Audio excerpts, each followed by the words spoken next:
দুই সাগরের মিলনস্থল। কয়টা? আবার বলেন।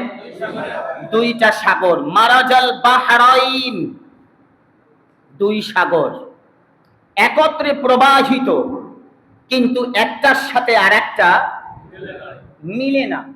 মাঝখানে এমন এক পর্দা, বারজাখ, এমন এক পর্দা, যেই পর্দা একটার থেকে আরেকটাকে আলাদা করে রাখে, মিলতে দেয় না, মিলিত হতে দেয় না, এ অপরকে ওভারটেক করে না, এর সীমা লঙ্ঘন করে না। দুই সাগর একইভাবে প্রবাহিত, কিন্তু একজন আরেকজনকে কখনোই এক পানি আর এক পানির ভিতরে কখনোই প্রবেশ করেন না।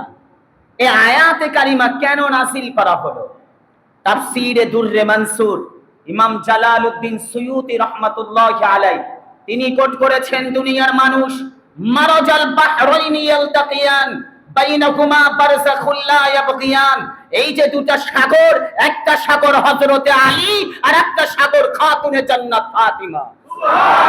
আর আল্লাহ তাআলা এখান থেকে দুইটা জিনিস বের করেছে, ইয়াখরুজু মিনহুমাল লুলু ওয়াল মারজান, একটা হলো মতি আর একটা হলো মারজান, একটা হলো সবুজ রঙের পাথর আর একটা হলো মারজান লাল রঙের পাথর। বলে এই দুইটা কি? বলে লাল রঙের পাথর হলো ইমামে হুসাইন, সবুজ রঙের পাথর হলো ইমামে হাসান। জোরে বলুন আল্লাহু আকবার।